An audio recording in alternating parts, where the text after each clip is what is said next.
Hey guys, my name is Vishal and अभी आप देख रहे हो टेकी नॉम। सो गाइस, आज की वीडियो में हम बात करेंगे eSIM means embedded SIM card के ऊपर एंड हम जानेंगे ये चीज क्या है, ये टेक्नोलॉजी वर्क कैसे करती है एंड इसके फीचर्स क्या क्या है एंड इसकी फाउंडेशंस क्या है। अब हम आते हैं ई सिम क्या है, what is the e SIM. So according to the Google definitions,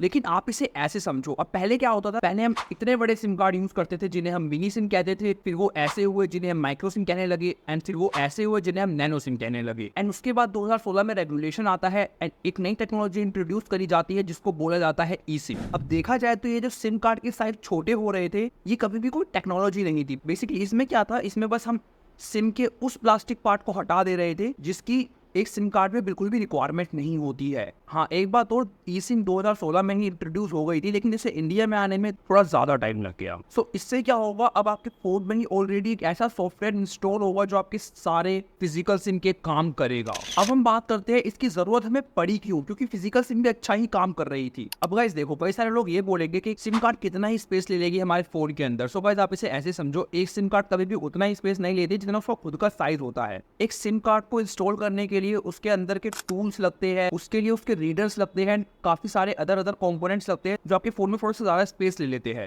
end of the time एक सिम में क्या होता है, सिर्फ आपका एक आइडेंटिटी नंबर जिससे टेलीकॉम कंपनीज आपको आइडेंटिफाई करती है। ये जस्ट लाइक एक आधार कार्ड की तरह ही होता है। आधार कार्ड में आपको एक आइडेंटिटी नंबर दे दिया जाता है जिससे गवर्नमेंट आपको पहचानती है, ना कि आपके नाम से। अब आपने देखा होगा कि पिछले कुछ टाइम से बहुत कुछ आपके फोन से हटा है, जैसे micro SD card, 3.5mm jack, action button, ऐसी कुछ चीजें आपके फोन से हटी है। एंड गाइस, आप ये खुद देखो, अगर ये चीजें नहीं हटती तो कभी भी आपके फोन की स्टोरेज 128GB, 512GB, 1TB तक नहीं पहुंचती एंड आपका फोन फास्ट नहीं होता। अगर आपके फोन से 3.5mm जैक नहीं हटता तो आप कभी भी बड्स पर स्विच नहीं करते एंड आपके फोन से कभी भी एक्शन बटन नहीं हटता तो आपके फोन में अदर सेंसर्स कभी भी इंस्टॉल नहीं होते। ऐसे कुछ सेंसर जिसमें शेक करके आप अपने LED ऑन कर लेते हो, कैमरा ऑन कर लेते हो एंड अदर फीचर्स ऑन कर पाते हो। एंड गाइस देखो, इतना बड़ा जो सिम होता है, इसके अंदर अल्टीमेटली एक यूजर आइडेंटिटी नंबर ही होता है एंड वो नंबर भी कोई हार्डवेयर की फॉर्म में नहीं होता, वो भी वर्चुअल फॉर्म में ही होता है। अब गाइस लिसन, अगर कोई चीज वर्चुअल फॉर्म में है तो उसको हम आपकी फोन की स्टोरेज में ही स्टोर करवा सकते हैं ना। अब इस टेक्नोलॉजी से क्या होगा, आपके फोन से सिम ट्रे हट जाएगा एंड आपके फोन की IP रेटिंग थोड़ी सी और अपर चली जाएगी। अब हम बात करते हैं कि ई सिम वर्क कैसे करता है। तो ये भी आपके नॉर्मल सिम कार्ड की तरह ही वर्क करेगा, बस आप इसमें अपना सिम बाहर नहीं निकाल पाओगे एंड इसको ओपन करने के लिए आपको अपने टेलीकॉम ऑपरेटर से कांटेक्ट करना पड़ेगा। देन वो आपका सब्सक्रिप्शन नंबर जो आपके इतने बड़े सिम कार्ड में था उसको आपके ई सिम में इंस्टॉल कर देगा। एंड गाइस, ये प्रोसीजर सुनने में थोड़ा टफ लग रहा है लेकिन इतना टफ है नहीं। अब गाइस, हम बात करते हैं इस टेक्नोलॉजी के फायदे क्या क्या है। सो गाइस देखो, अगर आप एक ट्रैवलर हो एंड आपको डिफरेंट स्टेट में या फिर डिफरेंट कंट्रीज में ट्रैवल करना होता है, तो आपको उन कंट्रीज एंड उन स्टेट के अकॉर्डिंग 3600 सिम्स निकालनी पड़ती है एंड डालनी पड़ती है। लेकिन यहाँ पर क्या होगा, आपके वो सारे नंबर एक ही सॉफ्टवेयर में इंस्टॉल हो जाएंगे। देन आप एक 1 क्लिक से ही अपना ऑपरेटर चेंज कर पाओगे। एंड गाइस, कभी कभी आपका फोन चोरी हो जाता है। चोरी हो जाने के बाद चोर क्या करता है, सबसे पहले आपकी सिम निकालता है, देन वो आपका फोन स्विच ऑफ करता है। लेकिन अगर आपके फोन में एक ई सिम इंस्टॉल होगी